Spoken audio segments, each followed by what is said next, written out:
Let's have some fun, y'all. So this is Newsmax, by the way. I think was just deplatformed by like Dish Network or something. They were like, wow, you guys are psychos, and this isn't news, so we're going to go ahead and axe you.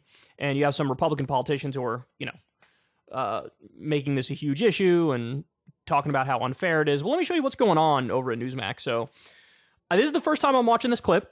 I've only seen the tweet, but there's so much I already love about this.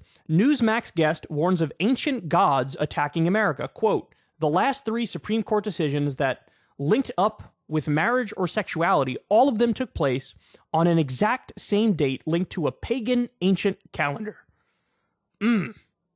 Very substantive. And you can see this guy here who looks like he's some sort of vampire and he's psychologically ill. So let's listen to it and have some fun. Yeah, yes.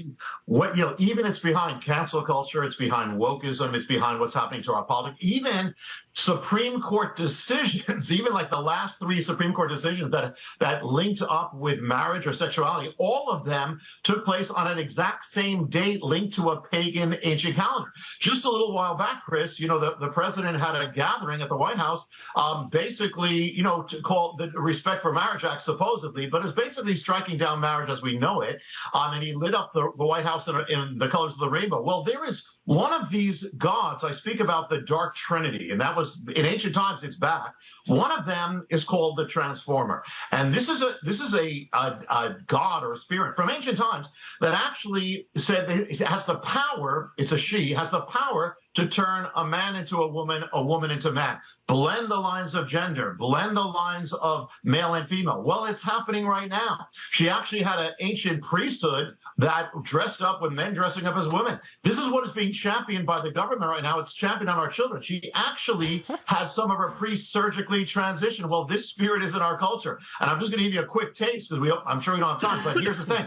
What she actually was the god of parades. So we have parades. She paraded men dressed up as women. We've got it back. She actually claimed one time of the year for possession of the culture. And you know what the time was? June. So it's back. Also had one sign particular was the sign of the rainbow. So this is big. It's affecting all of us. And yes, it's affecting the culture. And as you said, it's happening in rapid progression and it's accelerating even to this day. I love this guy. I love this stuff, man. First of all, if you're going to go out there and say crazy things, you know what, bro? Tighten the beard up a touch. Maybe get a little bit of a better haircut. Now, I know, Glass House, I got my blonde hair going still. I get it. But, like, this guy looks like he just rolled out of a coffin.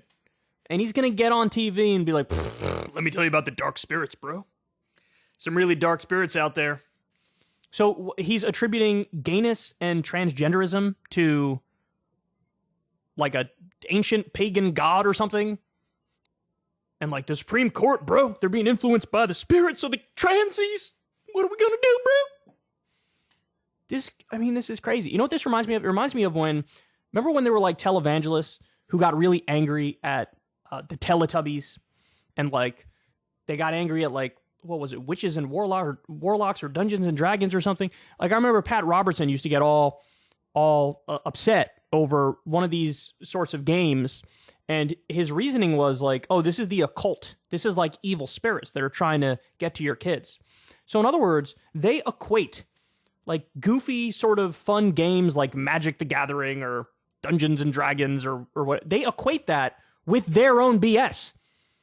Because they know like, hey, Harry Potter is competition to my goofy ass story that I tell people about the hippie commie guy, but he's also somehow really right-wing, and he was on the cross, and then he was resurrected. And, like, they look at that and they go, man, these people are going to get more market share than we get.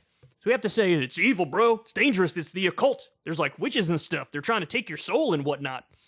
And, like, this is the argument you guys can muster against, like, accepting trans people and accepting gay people and gay marriage. It's like, what if I told you there was, like, a demon?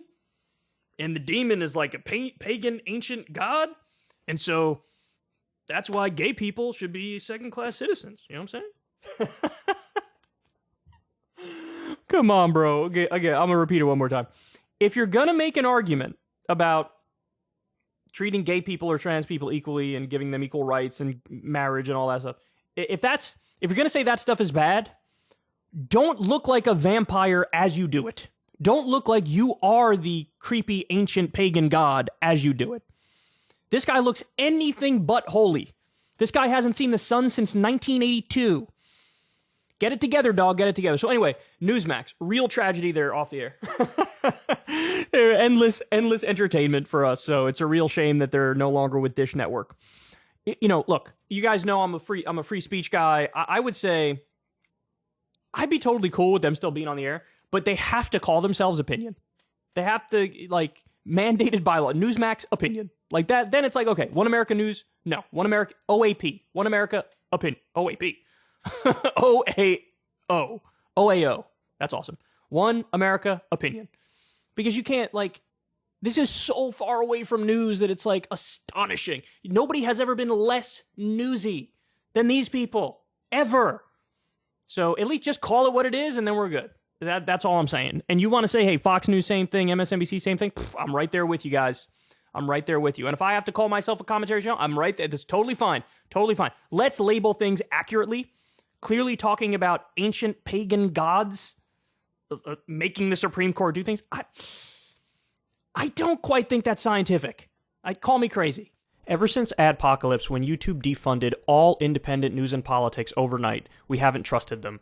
We know they can pull the rug out from underneath us at any time.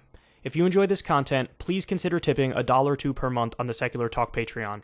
Link in the video description box below. Thanks for your support.